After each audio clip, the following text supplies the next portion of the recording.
I just arrived at the Lincoln Woods trailhead. There's actually a lot more cars here than I thought was going to be here.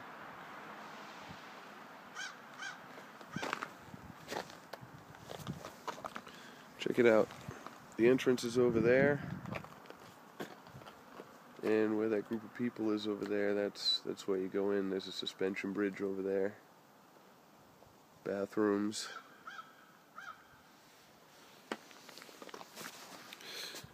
So we'll see how it goes. Like I said, I am still sick, so bear with me.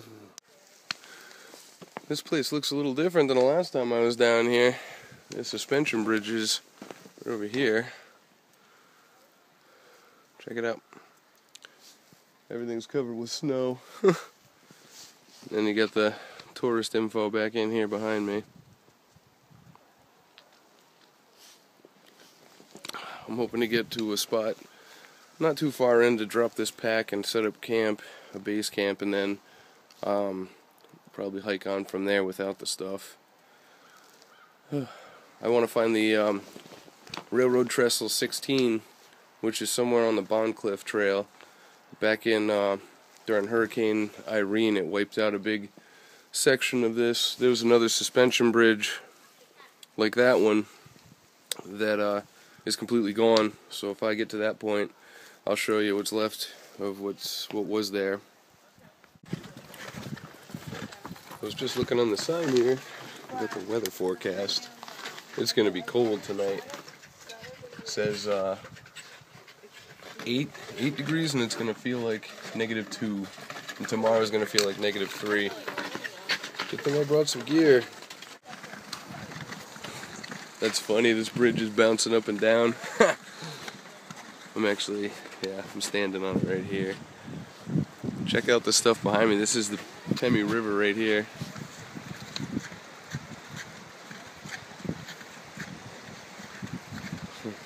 I'll get you some better views, hold on. Yeah, all the other times of the year I've come out here, I mean, obviously this is just a big running river, but check out the blue ice. This is really cool. Right up there on the hill. Well, not the hill, the bank of the river, I guess. And then right there's the Kangamangas Highway. Yeah, you just go down it a little bit, and then the trailhead where I was at was right past the trees right there. Someone tossed a log down there. Look at that. Look at the Arctic blue ice that's down in that crevice. This is cool. It's so picturesque out here. It really is. This is great. And this is my first time actually camping out in the whites here. Today I'm pretty good. Like the weather forecast on the bulletin board there said 37 today, so at least me getting out and getting set up will be fine. And yeah, after that it's gonna get cold. Almost dropped my walking stick. It's a Lecky. These are actually really nice walking sticks. This one's not spring loaded or anything. Some of them are to help on your arms. There's so many birches out here, I don't have to worry about grabbing bark along the way. I actually have a little bit in my pack, on the side of my pack down here, that I kept from last time I was up here. And the Bond Cliff Trail, it's funny, the sign doesn't even mention it anymore. I don't know if it's because of the everything getting kind of winded out by the storm, but I'm sure I'll still be able to find it. It used to be a really popular trail. I'm still on the Lincoln Woods Trail, back out at the Pemi again. The woods have been filling in and receding as far as the path coming near the river and away from it. And I saw this in the warmer weather when I was down here with my buddy Steve, but it's funny, it's one of the only things that's sticking out of the snow right here. Ooh. It's one of the railroad tracks. It's a piece of the railroad tracks from the East Branch and Lincoln Railroad. One of the last things as far as the train part goes. There's a ton of railroad ties on the middle of the trail here. They're all underneath all this snow though, so it makes it actually easier walking than it is during the warmer weather. In the warmer weather you're gonna pretty much trip over those ties the whole way through. But yeah, that's really cool. The train in front of Loon Mountain is the East Branch and Lincoln train. It's a pretty cool spot. Man, I had to take a detour and get my pack off so I could get this balaclava on here, because it's starting to, the temperature's really starting to drop. The high was supposed to be 37 or so, but with the wind now, it's really getting down there. I was scoping out, or trying to scope out a place to set up camp. I'm off the Lincoln Woods Trail, and I took a left and came down the Black Pond Trail. That should be an area where there's really good trout fishing up there at Black Pond. I guess they stock it with a helicopter, just drop the fish in. But I'm looking for a place to set up camp now so I could drop this pack. This is just a side area. I'm not on a trail or anything. I just followed someone else's footprints off the Black Pond Trail, and looking around at all these evergreens behind me, I saw that spot down there. I was going to set up camp there, but I realized this is a little brook. I'm standing in a frozen brook, and that's just part of it right there, so I don't want it to cave in or something, and then I'm in the water with my tent, because my tent's set up on top of it if I did that. So I'm going to hike back to the Black Pond Trail and follow it a little further down. I'm sure if the wood stays as thick as this, I should be able to find a spot that's got less of a snow heap under it. But it's pretty deep out here. Tell you what, I got to get where I'm going, because I am feeling sicker and sicker as I go. Sweating and everything. My nose is still all messed up. This is the Black Pond Trail.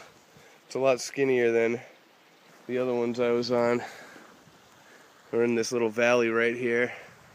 Goes way the heck up there, and got the brook going through the middle. Don't have to worry about water this time of year. It's just I have to worry about it freezing. I got my little stove and pot so I can boil snow or something if I have to when this water bladder runs out. That's the only bad thing about this time of year is I have a Ketadin microfilter, the pump kind that you use, and you can only use it one time in the winter, and then it freezes solid overnight, so you can't let it sit out to dry out. It won't dry out the inside, so I have water purification tablets instead, so I'll be using those. Hopefully I'm drinking enough water, but I don't know, I might not be. I made it to the Black Pond here. That's it. Look at the mountains in the background. Clouds are moving in too. It's not supposed to snow or rain or anything, but I'll tell you what, the clouds do look menacing. Look at the ones over there. I gotta get myself set up. Check this out. That's really cool. Someone made a I'm gonna walk over to it. Someone made a snow cave on the ice.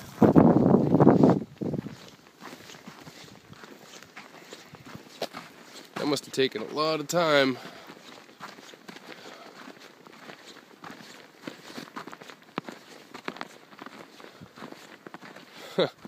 Too funny.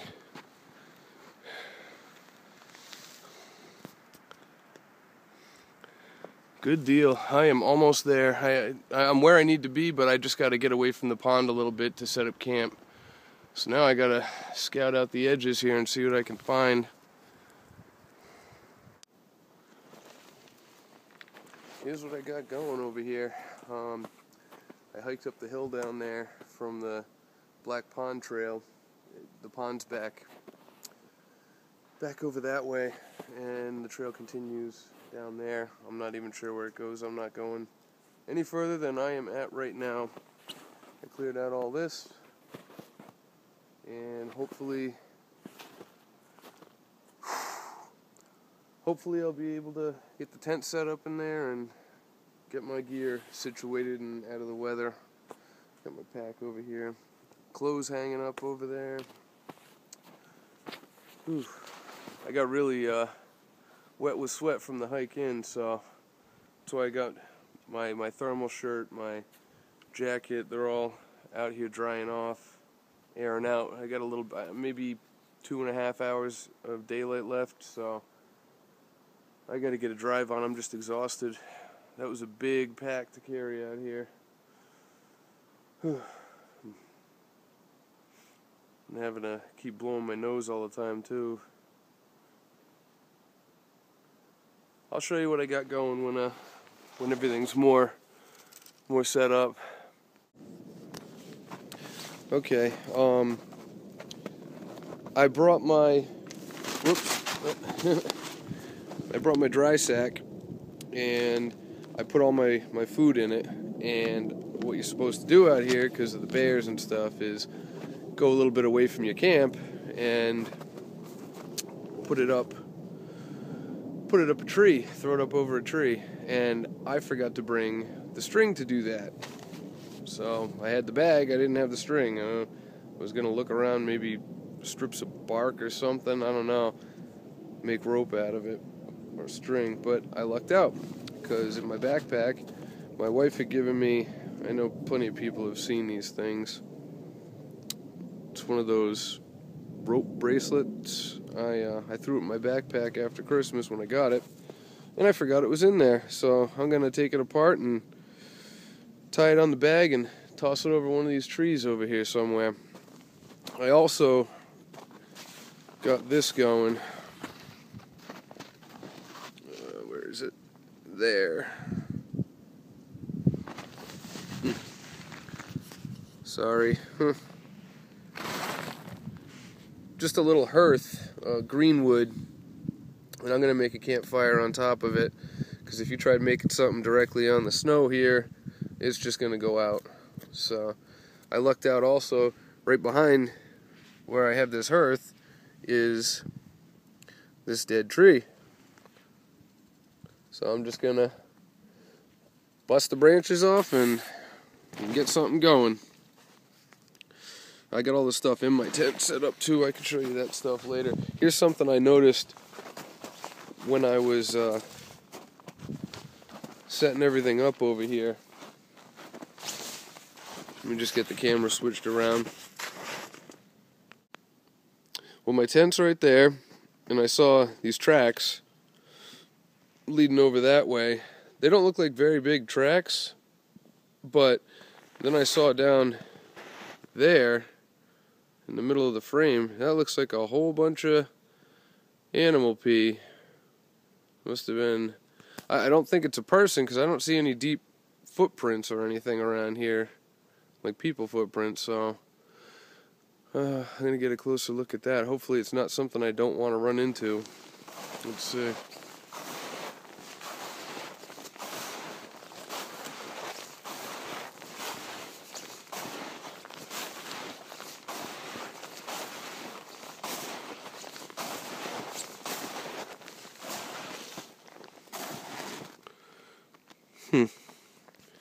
Now I don't know what it is. I'm looking at it.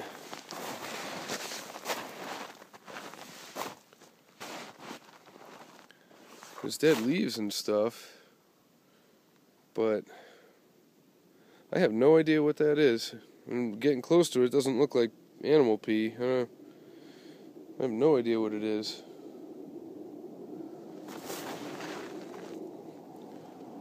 Well, hopefully whatever did it won't be back. Well, I'm assuming most of the bears are still in hibernation right now, but it is, it's the first week in March. There's where I put my my bag. Instead of throwing the the bag over the branch, it's actually easier to get a small stick, tie that to the other end of the rope, throw the stick over, and then pull it down so that the bag goes up, and then tie it off.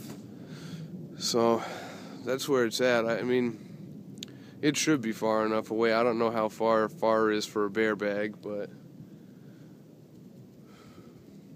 I mean, it's kind of down the hill over there. I didn't want to go walking in 2 feet of snow like 100 yards away or anything, so should be all set. Man, let me tell you, when you get sick, I don't know if it's like this with everyone, but it's like this with me. I always feel worse in the morning and the night. In the middle of the day, it sort of goes away a little bit, and I feel better. When I was hiking, I was fine. Now that I'm set up and exhausted, yeah, I'm feeling like a mess right now. For those of you who have seen my other videos, or some of my other videos, you know what this is.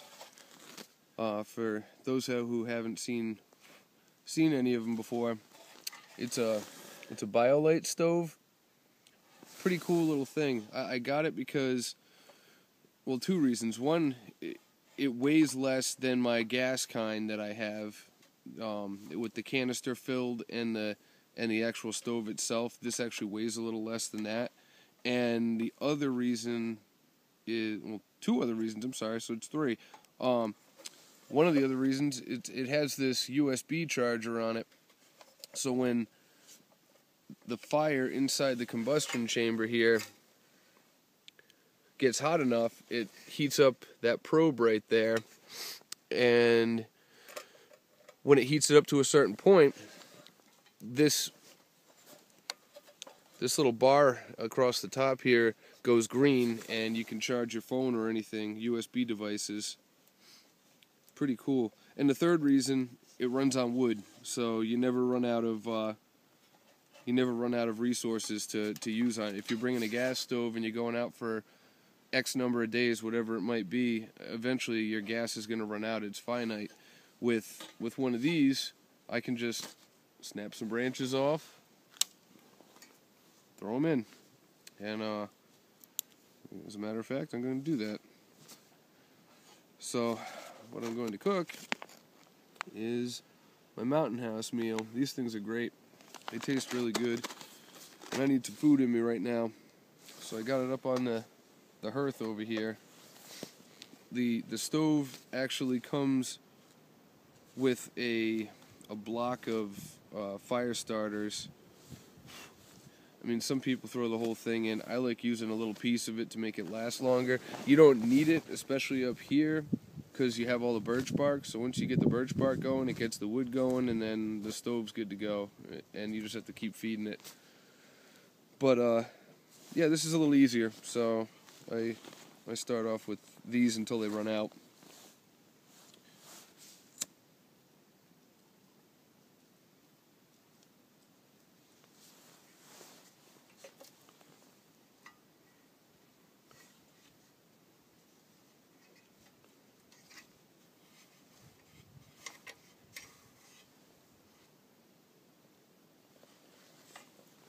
There we go. Man, that birch bark takes off like a rocket.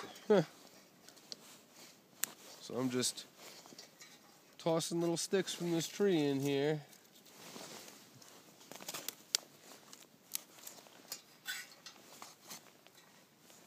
Once I can get this thing up to a point where the fire's sustaining, then I'll go ahead and throw my pot of water on the top.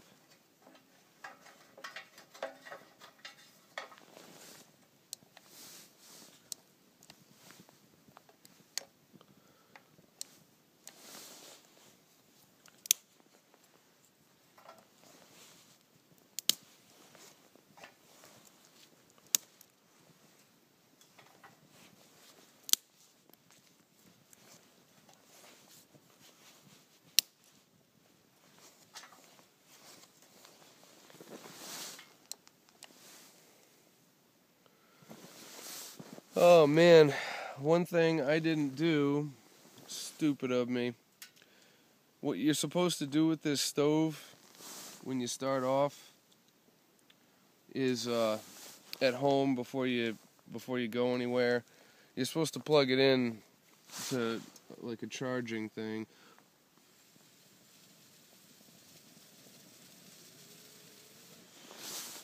So that the fan works right.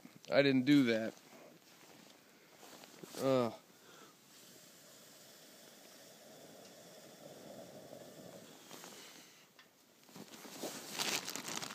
So hopefully I can get this thing lit up enough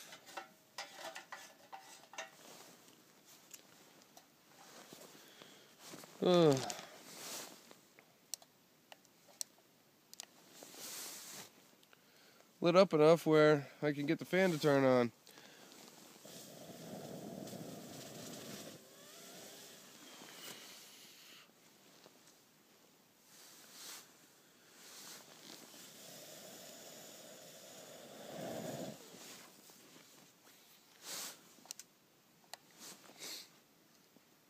I will let you know how it goes.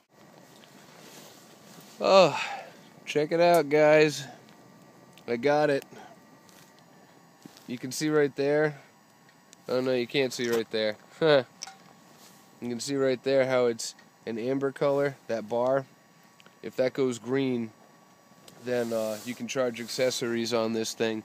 See, this battery was completely dead in this thing, which is what powers the fan, which is what makes the wood burn. So I was able to, I'm glad I found this out, I was able to just blow in the top of it once I got the stuff at the bottom going. And because of that, it made enough heat on the probe I was showing you to charge the battery to power the fan. So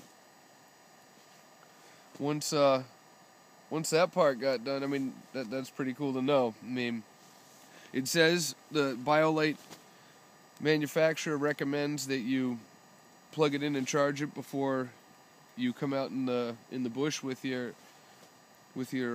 stuff, and it's a great idea to do, because then you just hit the fan button and it works. But if you forget to, like I did, you can still get it going and get it lit with no electricity or anything.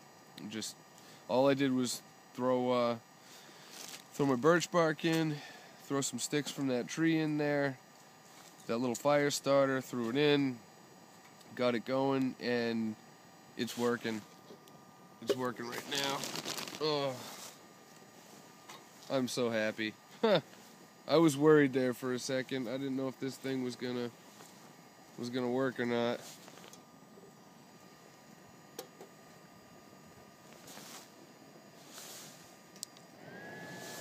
And it has two fan settings, low and high, so I just switched it to the high setting.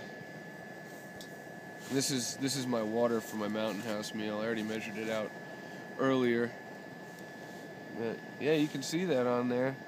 It has the way the stand is made for the stove to hold the pot.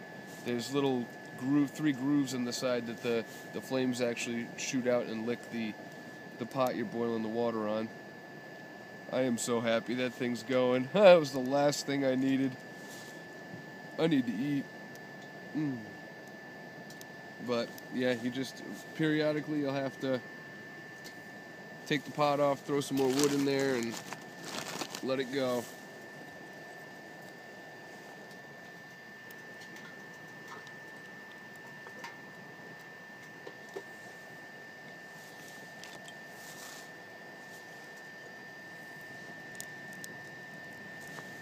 And to be honest, this thing actually boils water quicker than the gas stove I have. And the gas one I have is a really high-end one. It's like $160 stove or something. It's called Optimus Nova, Brunton Optimus Nova.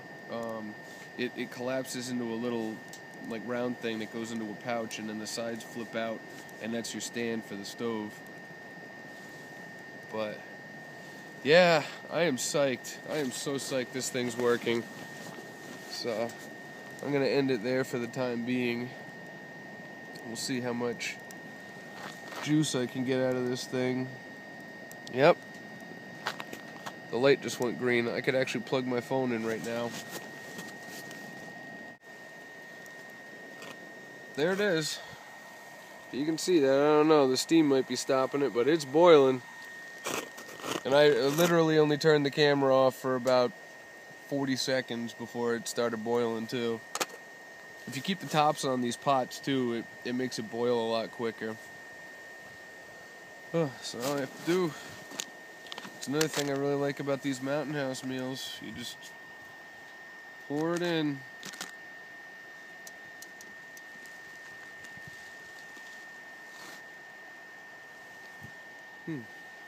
And you know what? As a matter of fact, what else I'm going to do while I'm thinking about it, I'm gonna throw some snow in this pot and get some water out of it. There.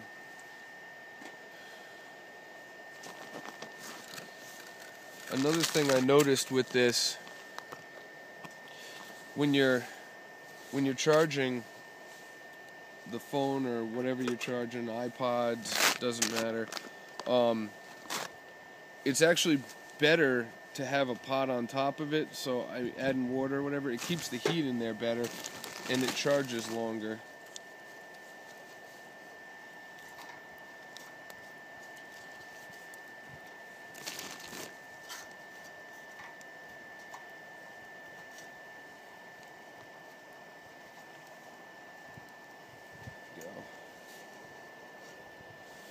Go. So I'm going to get my fork, stir this thing up, let it sit for 10, and then I'm going to eat.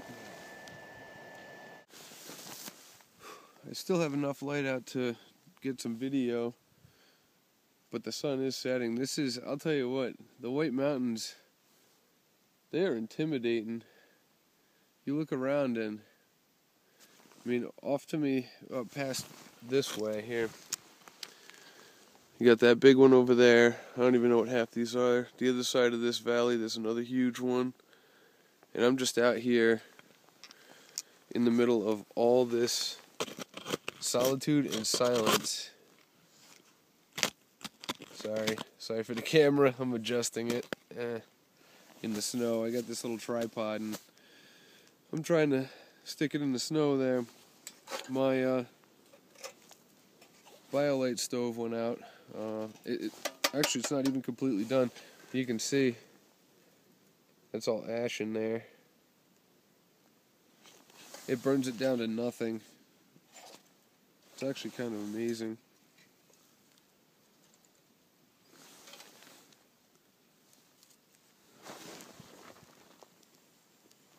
Here's the other thing I got going. I'm going to pack that up in a bit. I got my platform set up again. This time it's ready to go. I got birch at the bottom, twigs, and then I'll just keep breaking branches off of this tree.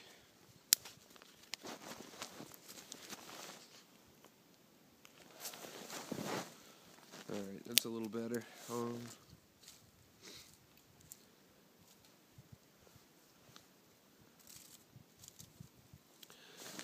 I bet when Survivor Man Les Stroud is out there in the woods doing the survival stuff, I bet you the camera helps, because having something like that, you're out here all by yourself, and I don't know, it gets lonely too, but it's like having someone to talk to and show what you're doing. So, I mean, that's kind of probably another reason why I do these videos that I do. So let me get this lit. There we go.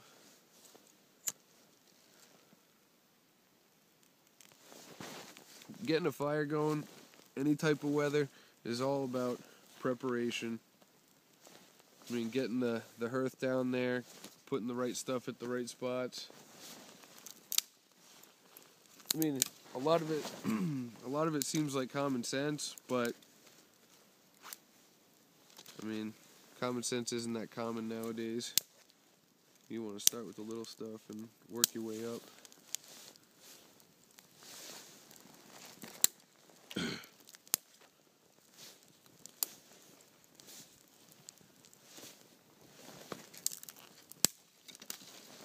While I was walking out here too, I was thinking about how on those Survivor Man shows, he's always talking about how he has to carry like 70 pounds of cameras on his back when he's doing all the same stuff. My pack this time, usually it's about 70 pounds. This time I think it was about 72, something like that. So I get a feel for what he's saying. You get exhausted hauling everything I see around here. The camera, the tripod, the stoves, everything. It's just all sitting on your back and you're hoofing it out into the middle of nowhere. I want to say I'm about 4 miles in. I took the Lincoln Woods Trail, and that was about 3 miles to where it met the Black Pond Trail. Black Pond Trail's 1 mile, so here I am. And the Black Pond's actually in behind me down there somewhere.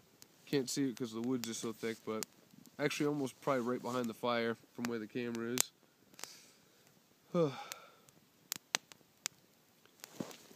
Yeah, here. Let me get my Velcro saw.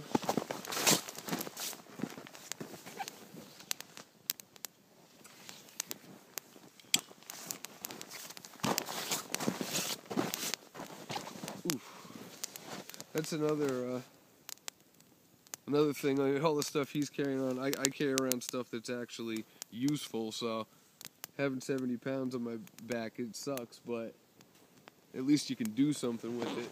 Because I'm out here and I'm pretty comfortable. I got layers on. I mean, I must have 4 layers of clothes on right now, and then 3 on my legs. Socks, wool socks, hiking boots, and these over boots. So my feet are actually pretty warm too.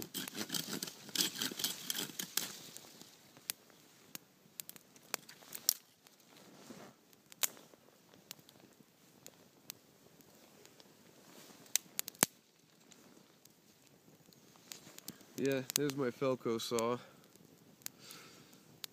This thing's great too because it's super light. My buddy's TJ, this kid TJ, he moved out to California, and before he left, he came hiking with me a few times and ended up liking it so much he went and got one too. They are nice. They do everything. They cut through just about anything. I've cut through logs like that fat around with that thing. And then you split them up.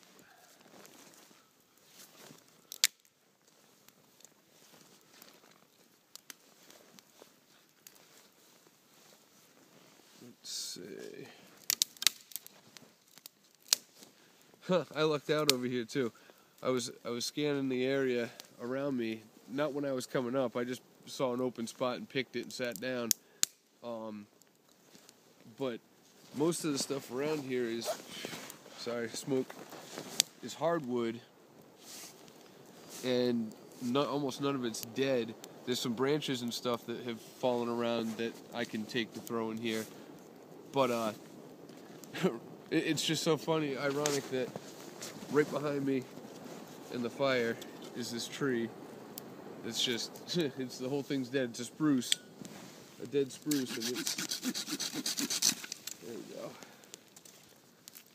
And it's perfect. It's got just enough wood to get me through today, and then, or tonight, and then tomorrow I'll see what else I can find.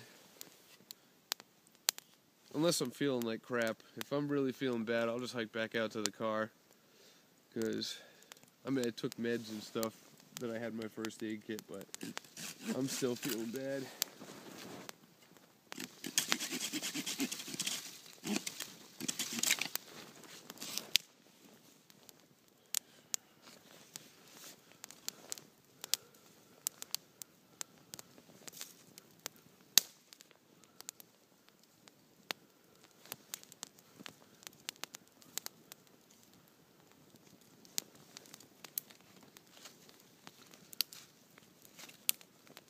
Well, I guess this method does work. Making a platform and burning the wood on top. You can see it firsthand there. I mean, this thing's going fine. It's probably sitting on about a foot of snow too.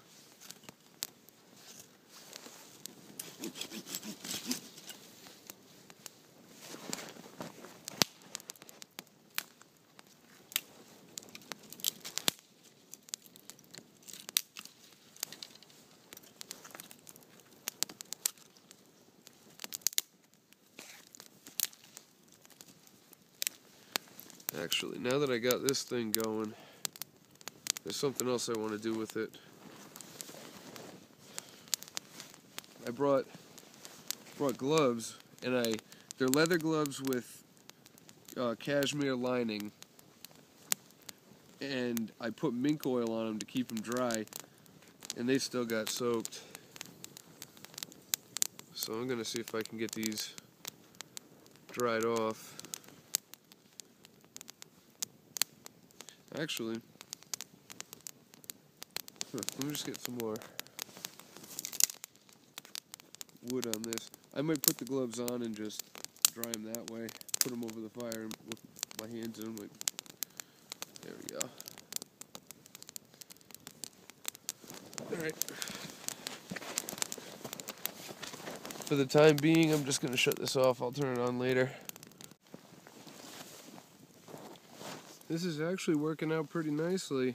I was able to, the hike in, I got pretty sweaty because I had the big pack on, and I got here in enough time where I was able to hang my wet clothes on the trees and let them dry out, and the gloves were soaked. This fire helped with that. They're actually almost perfectly dry again, and I found a bunch of wood right behind the tent too. That tree's gone, that dead one that was right there. These hearths work pretty good too. I mean, I put that thing on hours ago, and here it is. It's not burned through to the snow or anything yet. I actually picked a pretty good camp area right here. You can't see it in the nighttime. Actually, the woods are pretty silent except for when the wind whips through and starts rattling the tree branches. But anyway, I'm up on, I think they call it like a bluff. It's not, the hill goes down here pretty steep to the Black Pond Trail, which goes that way. And I'm on this flat ground that's up above that, but behind the camera back here there's another area of hill that continues to go up. Probably, it's pretty far. I mean, probably 50, 75 feet higher right there, and then there might be something behind that too. But I got a good view in all directions, so I mean, this spot with the wood being here and over there, the being able to see everything. The seeing everything matters to me in the nighttime. Like, I got my, I don't know, I'm set up as safely as I can be, I guess. My food's over there, up in the tree. The trail I broke to get up here from the Black Pond, I went about halfway down it, and I put it on the side of a tree in a footprint. I made a footprint in the snow and put my trash over there. And, yeah, let me throw some more wood on this. Oops.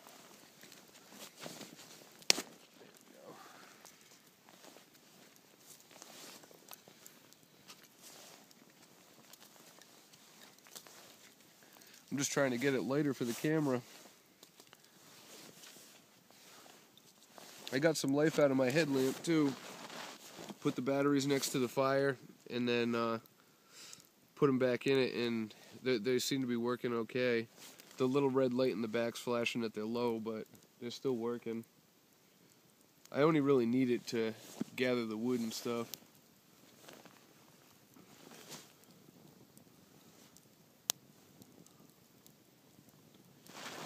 Oh, there it goes. Bright again.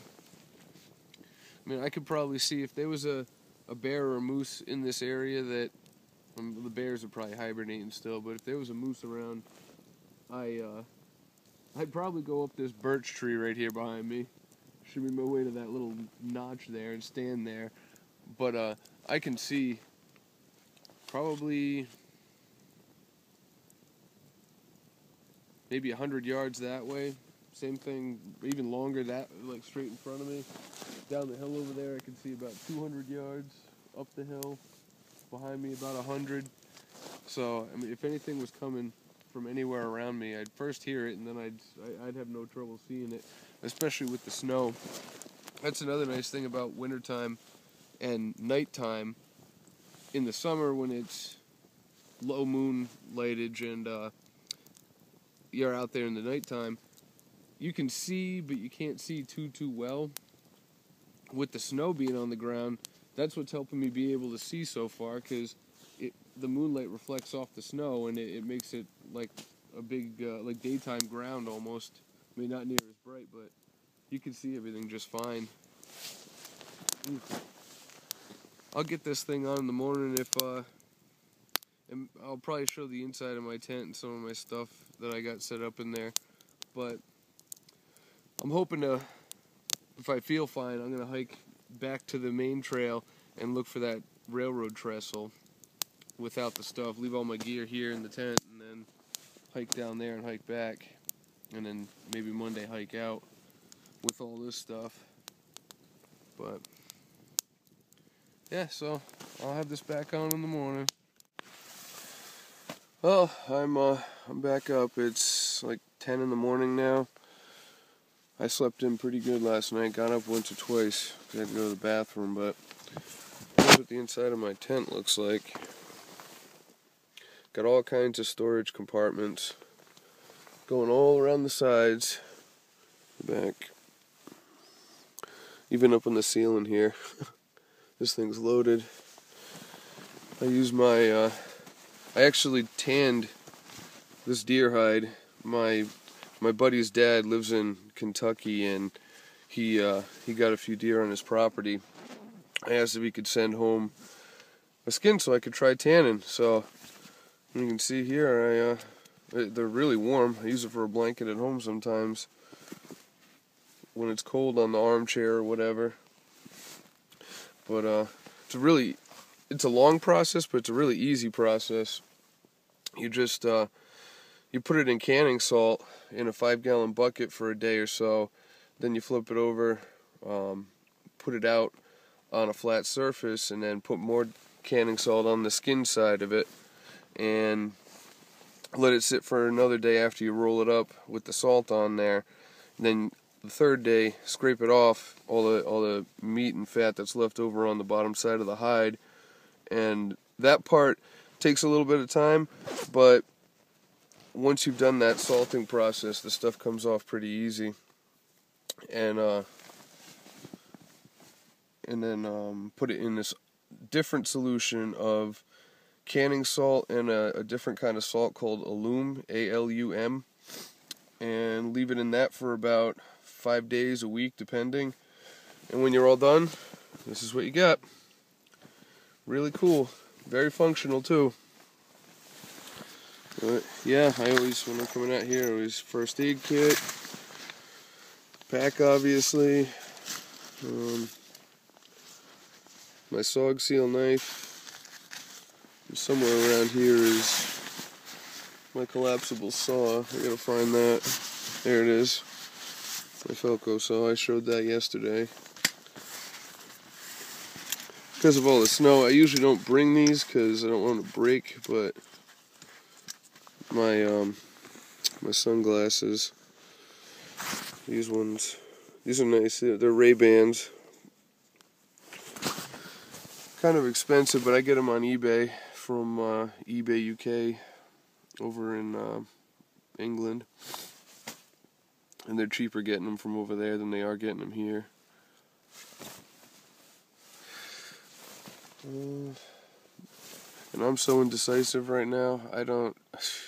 It's 4 miles back out to the car. All this stuff has to get back out there. I think I'm gonna go maybe for a hike without most of the stuff, and then come back, pack up, and head to a different spot. There's another place I showed on the Sawyer River Railroad video that I did, and it's right on a lake, a little river, but it's pretty close to the road. So if I packed up, went to the truck, drove down there, tomorrow when I head out, I only have to hike like 200-300 yards to get back out to the truck with the 70-something pounds of gear I got.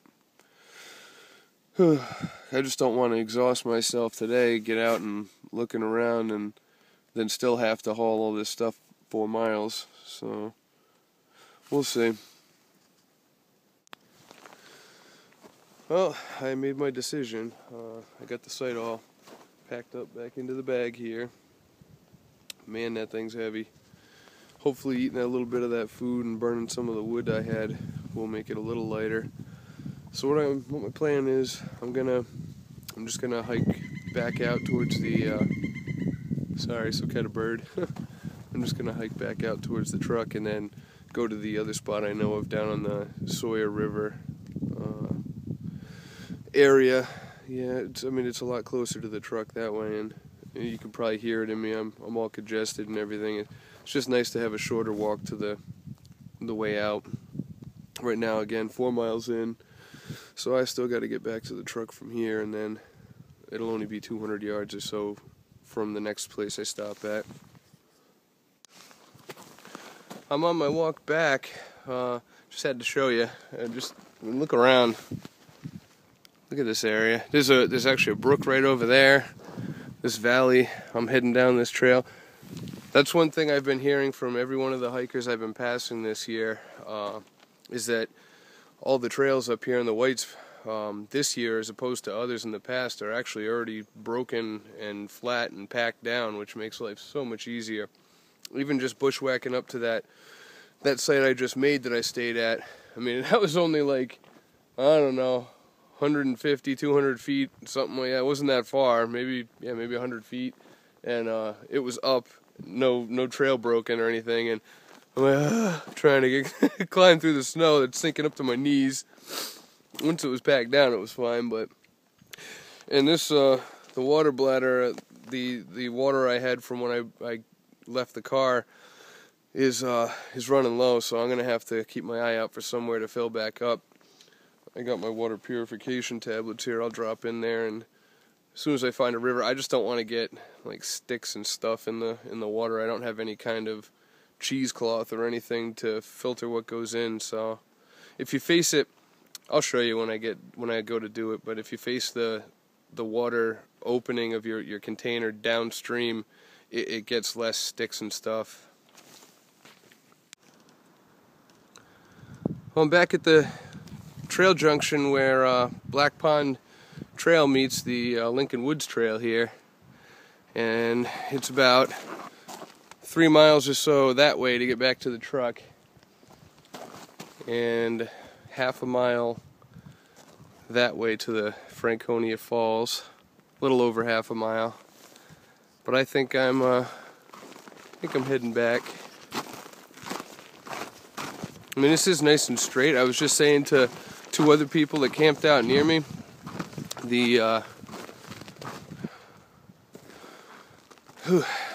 this time of year it's actually nice walking on this trail because the railroad ties are covered. Actually, I said that earlier yesterday, I think. I mean, it makes it nice and flat. But it's a long way. If I didn't have this huge pack, I would keep going, but I'm going to go to that other spot instead. Now it's Sunday, March 9th, and I'm surprised. I would have thought there would have been some more day hikers. I saw the group that was camped out near me, right where I was set at, and when I was walking out and talking with them, 2 other hikers came in with these huge mountain bikes that had big old snow tires on them. But since then, I mean, nothing and nothing.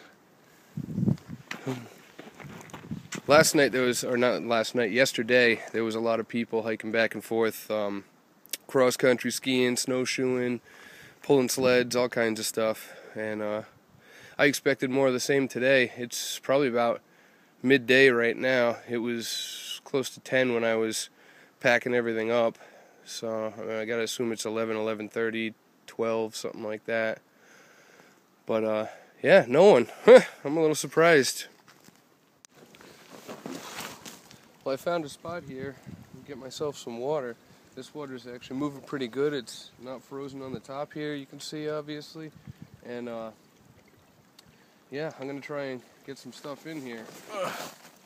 So like I was saying a little while ago, if you hold the opening, you know, upstream to catch the water, all you're gonna do is get all the debris and stuff that goes downstream. If you actually fill it up downstream,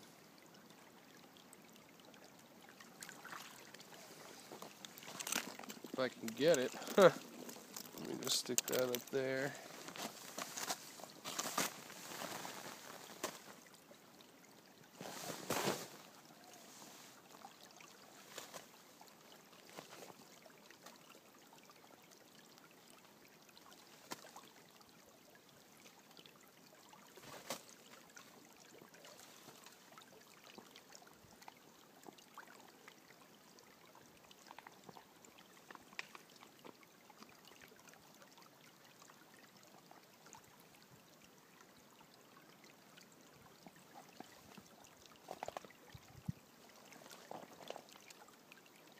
There we go. I just had to hold the thing sideways to get the water to go into it.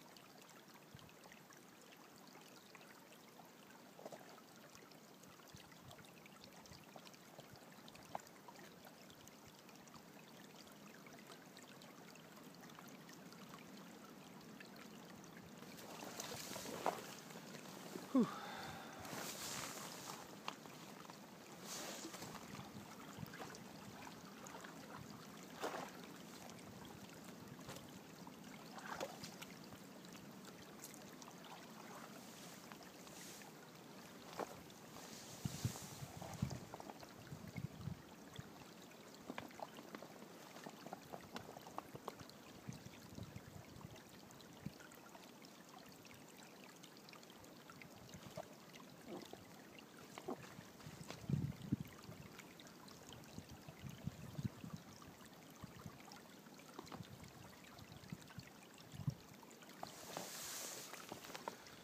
There we go. I didn't need a lot, just a little. It's probably, I don't know, a quart or so. Guess I should have found a spot that was a little deeper. But I'm not walking in that.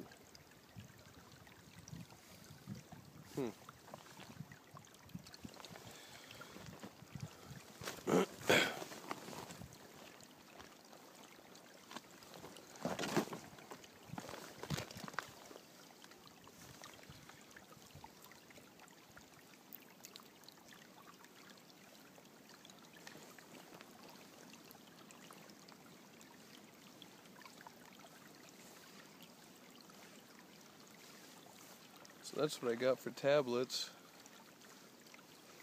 It says 2 for every liter. This is just over half a liter. I'll put 1. Hi, how you doing?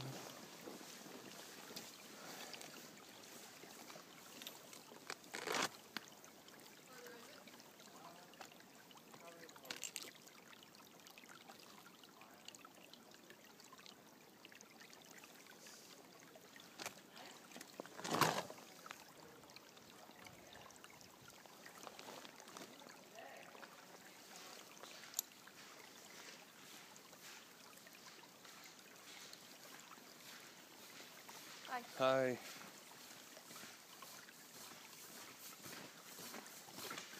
How you doing? Like the hat. Hi, thank you.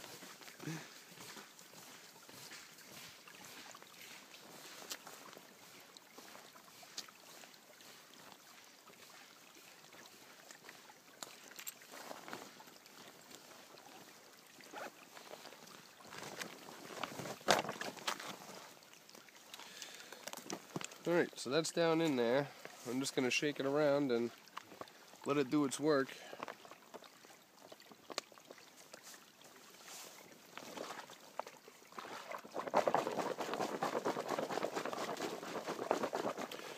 And next time I look for one of these spots, I gotta find one that's a little deeper for this thing. I mean, I could have taken out my pot and scooped the water and dumped it in that way, but I should be okay.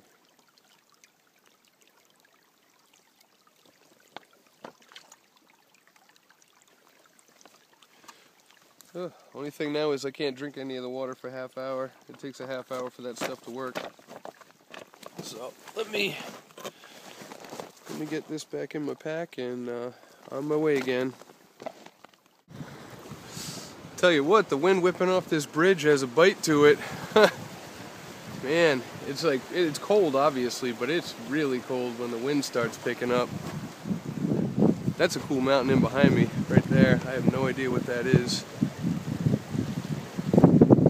Kangamangus right there again. Alright guys, well, I sold out a little bit. I'm not going down to the Sawyer River. I got in the car, got the pack off, and it felt good to not have anything on, any gear on. So I went down to the Hancock Campground, and I think I'm the only one here. I found site 41, and it's the only one that they completely plowed out. I got the table all here, the fire pit over there, and I can probably just get my tent up over here. Maybe right there. I'll set my tent up right over here on the ground. It's gonna be ice, but whatever. It's fine. I don't feel like hiking out to that other spot. Man, if I had a second person out here and then I could divide up the gear, you know, one person has the stove, part of the tent, all that stuff, it'd be a little different, but carrying it all out by yourself is a whole different ball game. So that's probably it for New Hampshire winter backpacking. See you guys next time.